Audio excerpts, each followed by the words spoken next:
Ranting, reflecting, reasoning, reckoning.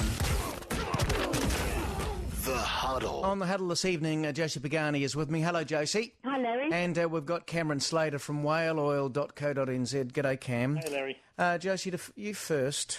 Trevor Mallard has finally been served his papers in the defamation case.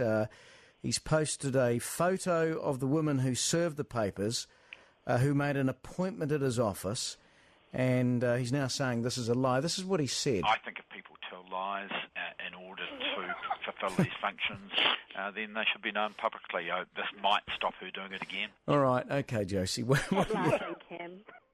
Oh, come on, Trevor Mallard complaining about someone telling lies. Well, Pot, kettle, black, Mallard. Yeah, but it's starting to look like the Keystone Cops, isn't it? You've got this National Party henchwoman who comes into his office and lies about her identity. Last week we had somebody There's no jumping out of evidence the she's bushes. National Party. Oh, well, I'm She's an assuming. employed process server Actually, doing you a make job. you make about $300, I think, serving. Well, good on you. papers. Would But you rather anyway, her on the dole? And then last week we had somebody jumping out of the bushes in the dark at Labor Party Andrew Little, serving him his papers and saying, would you like fries with that? I'm feeling like I'm in a Benny Hill episode or something. But meanwhile, Larry, we've had the budget, for goodness sake. You know, there are real issues out there like increased class sizes or wages haven't gone up in 4 years. The economy's looking sick as hell. Does Judith Collins really think the most important thing she can do right now is worry about her reputation? What she should do is fight this like every other MP or minister does. Fight it in the media. Yeah, So right. you say to your critics, put up or shut up. Okay, and that can be an argument. I'm going to come back to the details of this case because I'm not sure it's actually known what she's doing here. But this hide and seek thing, Cameron, didn't Mallard and Little bring this upon themselves? Well, absolutely. I mean, they're supposed to be lawmakers. They put themselves up for election every 3 years as responsible people that want to make laws and tell people how to live their lives. And yet when they're faced with the consequences of their own actions, where someone's saying, that's not true what you said about me and I'd like you to apologise, they made a great big mockery of it. They ran around skulking and hiding from legitimate process servers.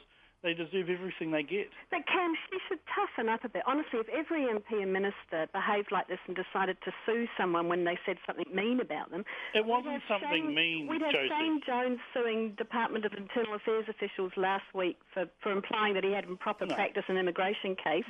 We'd have John Banks suing just about Josie. everybody. I mean, it's just silly. This is not something mean.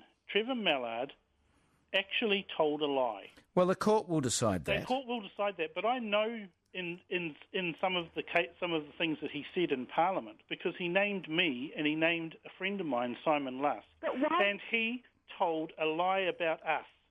But why wouldn't she just defend herself in the media? That's what every politician has done in the past. Because you come sometimes on you go to beyond a program that. like this and you go, show me the evidence. No, and it's if they about- can't show the evidence, then they And should Mallard back off. hasn't shown the evidence. In fact, he's mocked the evidence. Well, there's a legal case, you see. So That's it's a right. bit And like so a gagging order. when you've got someone who just laughs at being asked to show the evidence, you're left with only one option, and that's to actually test it in court. All right, well, yeah, okay. And I agree with you, Josie. You can have a view on the rights and wrongs of Collins taking court action, but let's actually go back to what the court action is about here.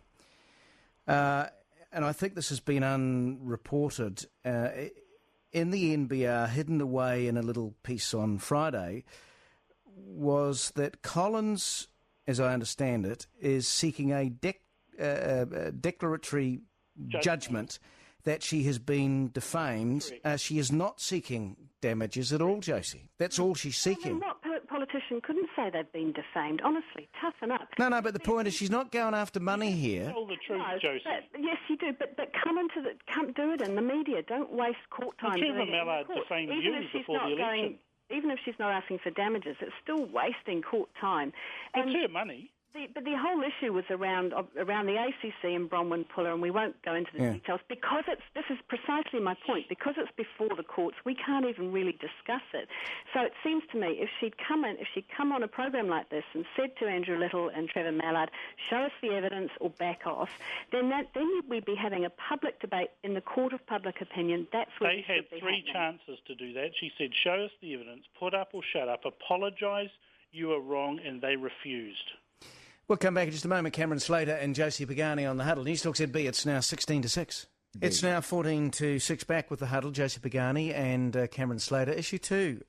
Cameron, I'm going to come to you on this one first. Pressure on the government to look at reforming adoption and surrogacy laws. Nikki Kay and Kevin Haig, the Greens and National, have joined forces. We also have Jacinda Ardern and Lewisa Wall. They've got their own adoption law reform bills plans underway. How do you see this? Well, I think it's something that is an anomaly that's been thrown up by the Civil Union Act that the Labour government brought in, where it essentially left all people who partake in civil unions outside of the ability for them as a couple to adopt children. Now, whether they be same-sex couples or heterosexual couples, it matters not. The simple fact is that people in a civil union together as a couple cannot adopt children and create a family in that manner.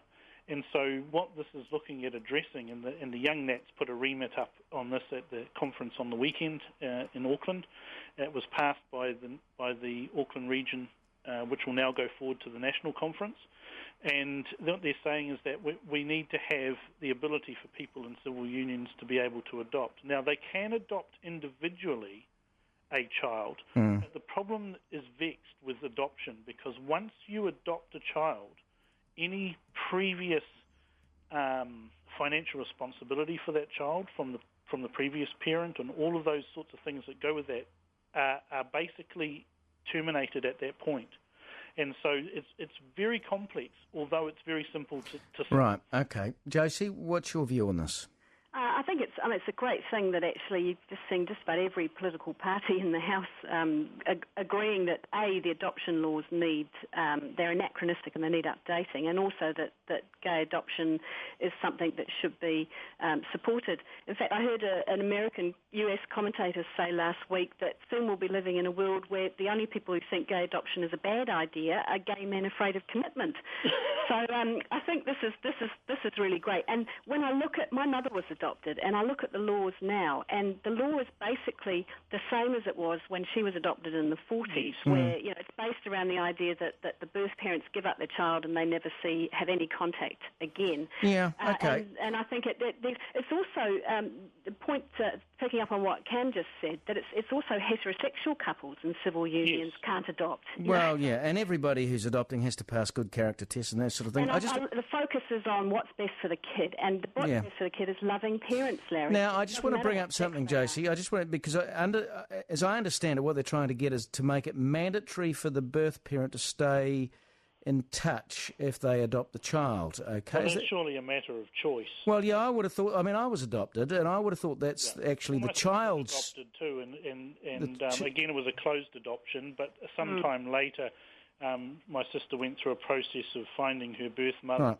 Turns out they met a couple of times and there was really nothing. Isn't that for the child to decide, Josie? Yeah, I think so, Larry, absolutely. But I think there are so many issues in the adoption laws that we all know from personal experience, let alone politically, that are just out of date. Do you think they have to bunch, very briefly, Cameron, bunch all the stuff up? You've got adoption, surrogacy, gay marriage, all that sort of stuff, bunch it all up and deal with it? Well, I reckon bunch it up. The figures I understand from various different parties that have been polling around the place is the numbers are just overwhelmingly in favour of sorting all this out. Okay. It's really only those over 60 that are vehemently opposed to it. It's going to happen eventually.